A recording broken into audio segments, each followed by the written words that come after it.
A rough start. I don't think I've ever felt as low as I did in 2020.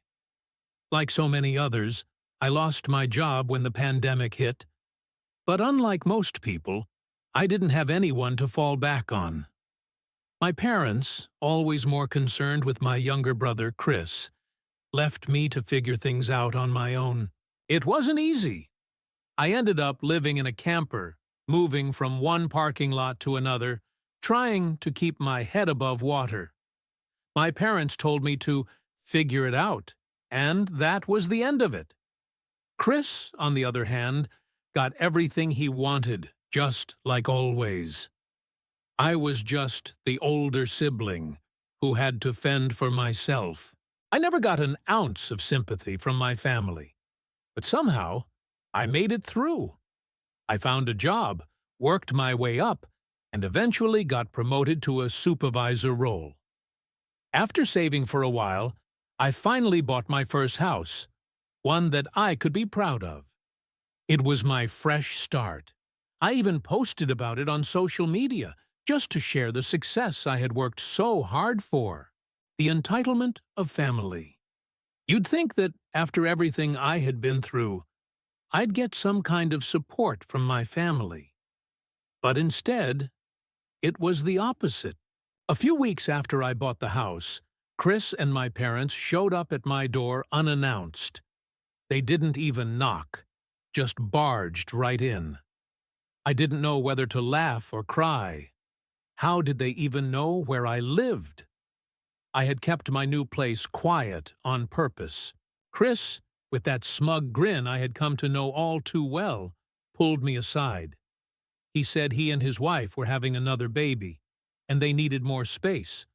So, they wanted to move into my house. The kicker? He said I could live in the camper in my own backyard. I was floored. No discussion. No offer to pay rent. Just complete entitlement. I was stunned for a moment. But then I found my voice. I told him no. Absolutely not. And that's when the chaos started. The gaslighting begins. Chris tried to guilt-trip me by playing the family card. He said I was being selfish, that I didn't deserve the house because I didn't have a family of my own. My parents jumped in, as usual, trying to manipulate me into giving in. But here's the thing. I didn't owe them anything. I had worked for everything I had, and now they were trying to take it from me. His wife even got physical, slapping me when I refused to back down. It was at that moment I knew I had to stand my ground. I threatened to call the cops if they didn't leave. And that's when they finally backed off, at least for the moment. Escalation. They tried to take it. Anyway, I thought it was over.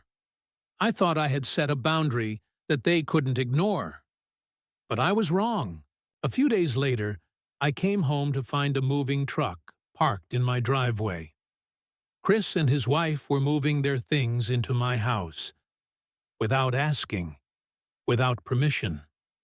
Like they had some divine right to my property. I rushed over to stop them, but Chris didn't even flinch. He just grinned and said, "We're moving in, whether you like it or not." I locked myself in my truck and called the police. Chris's wife started banging on the window, yelling at me to stop calling the cops, threatening to scratch up my truck. I wasn't having any of it. The police arrived, and when they saw what was going on, they got to work. They immediately noticed that the locks on my door had been changed.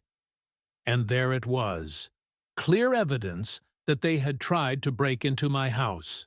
The final straw, fake documents and forged signatures. It didn't stop there. While the cops were talking to me, Chris and his wife came out with papers in hand, fake rental documents they had printed out, claiming that I had agreed to let them move in. It was laughable. The signature wasn't even close to mine. I had never signed anything of the sort. This was blatant fraud. I made it clear to them that they could end up in jail for this. I wasn't going to let them steal from me. not after everything I had been through. I told them I would take legal action if anything was damaged or stolen from my property. Standing my ground, I told them to get out. I was done. And when they didn't immediately leave, I called for backup. The police did their job and made sure they couldn't cause any more trouble. Chris and his wife tried one last pathetic attempt to guilt-trip me. They gathered their kids, who were crying, trying to make me feel guilty about not letting them move in. It was like they thought a sad family photo could change my mind. But I didn't falter. I told them to keep packing and get out. I wasn't about to let them walk all over me just because they were family. They were entitled, manipulative, and they didn't care about me at all. The aftermath: protecting what's mine. Once they finally left, I called a lawyer. The cops told me to get a restraining order, but honestly, I knew I had to do more to protect myself. I wasn't going to let them get away with this. I changed the locks on my doors and installed security cameras. I wasn't going to let anyone feel entitled to what I had worked so hard for. And as for Chris and his wife, they were no longer a part of my life. The lesson learned. The whole experience taught me something important. Family isn't always right. Sometimes they're the ones who hurt you the most. I had to protect my boundaries, my space, and my peace of mind. What do you think? Was I wrong for standing up to my family? Should I have let them move in and share my home with them? Or was I right to say no and protect what's mine? I'd love to hear your thoughts in the comments. And let's talk about those tricky family dynamics. When is enough enough?